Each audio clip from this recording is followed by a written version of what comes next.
Salut les amis, salut et bienvenue sur votre nouvelle vidéo, c'est David, le banquier randonneur, et aujourd'hui on va partir ensemble à la découverte de notre sixième sens. On va partir voir au-delà du visible. Allez, c'est parti, on y va. Et on va faire ça en 3 points. 1. On va parler des 5 sens. Oui, parce qu'avant de parler du sixième, il faut maîtriser les 5 premiers. 2.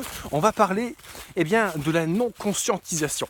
Oh putain. Et 3. On va parler enfin de notre sixième sens. Alors, pour ceux qui ne me connaissent pas, qui viennent d'arriver sur cette chaîne YouTube, ils doivent se dire putain, mais qui c'est ce type pour nous raconter ce sixième sens? Oui, je m'appelle David, je suis le banquier randonneur et mon travail c'est coach en randonnée. Donc oui, je ne suis pas magicien et je ne suis pas docteur en neurosciences, c'est vrai. Par contre, ce que je peux te dire, c'est que depuis 3 ans, on va dire, je pars marcher notamment dans la forêt en moyenne 3 fois par semaine et que j'y ai appris énormément de choses. Je t'invite à rester jusqu'à la fin de cette vidéo pour comprendre de quoi je vais te parler et toi aussi réveiller enfin ton sixième sens. Allez, c'est parti! Avant, n'oublie pas de mettre un super pouce à cette vidéo, mets-moi un commentaire sur ce qui te plaît, ce qui ne te plaît pas en bas. Évidemment, abonne-toi à ta chaîne YouTube. Et maintenant, c'est parti, on y va. Avec le grand 1, on a dit les 5 sens. Oui, on va commencer par les 5 sens. C'est un peu frustrant, sois patient s'il te plaît, parce que c'est comme à l'école. À l'école, pour les mathématiques, on t'a pas appris la relativité. Hein. On t'a appris les additions, soustractions. Après, on t'a appris le théorème de Thalès, de Pythagore. Et après, si tu veux, tu vas faire ton Albert Einstein et tu vas parler de relativité. Mais pas avant. Il y a un ordre, il y a un sens des choses quand même qu'il faut respecter. Avant de parler de sixième sens, parlons des 5 premiers. Concrètement, je vais appuyer mon propos sur mon expérience personnelle.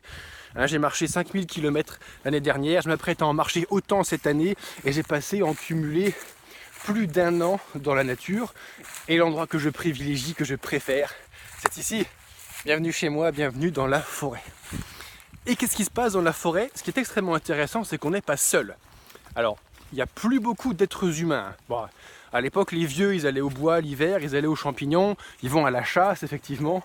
Aujourd'hui, tu croises plus grand monde dans les bois, mais tu croises quand même pas mal d'animaux sauvages. Et c'est ça qui m'a permis de réveiller mes 6 sens, en fait. Pourquoi? Parce que lorsque tu perçois avec tes sens un animal sauvage et que tu cherches à le voir, à l'identifier, eh bien c'est là que tu vas refaire travailler correctement tes 5 premiers sens. Le sens le plus développé et que nous utilisons le plus, c'est évidemment la vue. Je te vois et tu me vois. Le deuxième, c'est l'ouïe. Tu m'entends et je t'entends. Le troisième sens, c'est l'odorat. Après, effectivement, le toucher puis le goût qui sont un petit peu moins... Dans l'air, du moins, c'est un peu plus compliqué à utiliser. Dans l'eau, c'est plus simple, le goûter. Allez, c'est parti, on y va sur la vue pour commencer. En général, quand tu vois un animal, tu vois quelque chose qui bouge. Même si c'est hors de ton champ de vision, quelque chose attire ton attention. Donc ton organe, l'œil, et ton sens de la vue voit quelque chose, tu focalises ton attention, tu focalises ton conscient, ton mental dessus pour analyser ce que c'est. Ça bouge, tu jettes un coup d'œil et effectivement il y avait un chevreuil que tu as effrayé qui est en train de partir, il fait un départ à 15 mètres de toi et un chevreuil qui part en sprintant, ça court à 50 à l'heure. C'est magnifique, en plus ça fait des grands bonds de 4 mètres, c'est vraiment super impressionnant. Les chevreuils, franchement, Usain Bolt c'est un petit joueur et je te parle même pas des cerfs, je te parle que des chevreuils. Donc tu captes quelque chose avec un de tes sens, en général pour commencer c'est la vue, puis tu le conscientises et tu observes ce que tu vois. Ensuite, tu vas effectivement avoir l'ouïe, qui est le deuxième, et pareil, tu entends un bruit inhabituel, c'est pas le bruit de ton pas, c'est pas le bruit d'un chant d'oiseau, tu te retournes effectivement, il y a un animal qui est en train de se barrer et le bruit de ses sabots ou de ses pieds sur les feuilles font du bruit. L'odeur, c'est un peu plus compliqué. Et je ne suis pas encore arrivé au point que je sens les animaux sauvages. Je sens les êtres humains, typiquement à plusieurs mètres ou avec un bon sens du vent, à plusieurs dizaines de mètres parfois avant de les voir. Je sens les êtres humains avec leur parfum, leur déodorant, la crème solaire. Les touristes gaugés de crème solaire sur les plages en vent favorable et tu les sens à 50 mètres. C'est vraiment très impressionnant. Ouais, je crache, dans la nature, je me permets de cracher. C'est cool quoi. Il y a moins de conventions ici. Alors, ces 5 sens, tu les utilises. tu analyses avec ton mental. Et ce qui fait que au bout d'un certain temps, on va rentrer en fait dans ce que j'appelle la non-conscientisation. C'est-à-dire qu'au début, tu vois quelque chose, tu focalises toute ton attention, toute ta puissance mentale dessus, et tu dis ok, cette vue-là égale chevreuil, ce bruit-là égale chevreuil, etc. Tu comprends ce que je veux dire? La deuxième étape, c'est la non-conscientisation. On marche dans la forêt, là toi et moi, et je tourne la tête et je vois un animal. Pourquoi?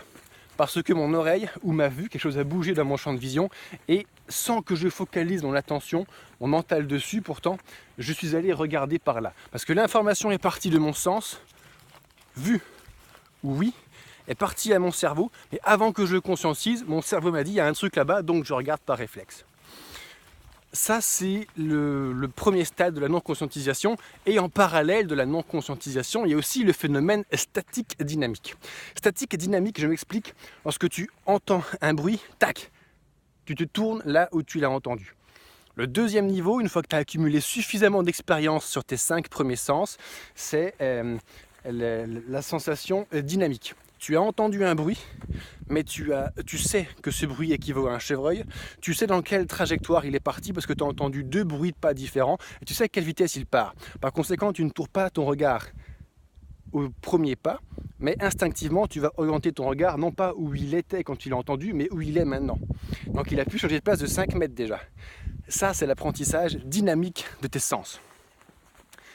Ensuite, on va avoir, enfin, on y arrive, le 6e sens. Et le 6e sens, c'est vraiment extrêmement important. Je vais prendre le temps de me poser pour te parler de cela. Parce qu'en fait, tout ce que je te parle, les 5 premiers sens, ça reste dans le domaine de la matière, le domaine du visible. Hein. Je vois, j'entends, etc. Tu peux toucher, tu peux palper ça. Le 6e sens, c'est l'intuition. Et l'intuition, on ne sait pas d'où ça vient. Du moins, ce n'est pas matériel, ce n'est pas physique de là où ça vient. Ce qui fait que ce n'est pas une information que tu peux mesurer avec ton mental. C'est une émotion, c'est un ressenti que tu perçois ici dans ton cœur.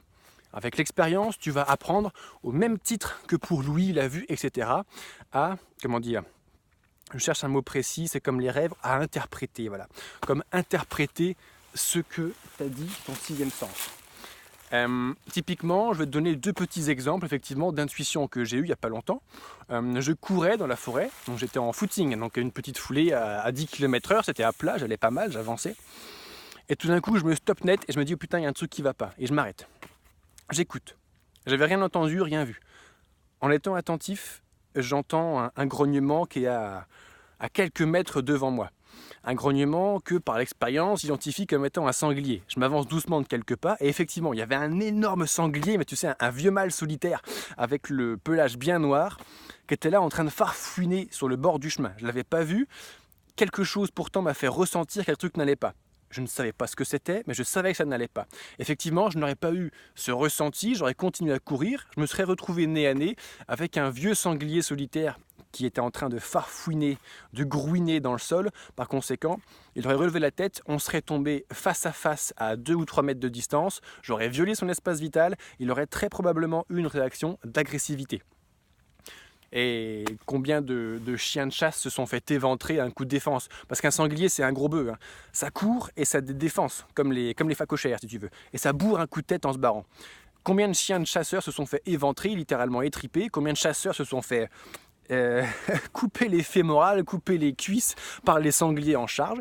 J'ai évité ça, ce ne sont pas mes sens. Ce n'est pas quelque chose que j'ai matériellement mesuré qui m'a prévenu, c'est autre chose.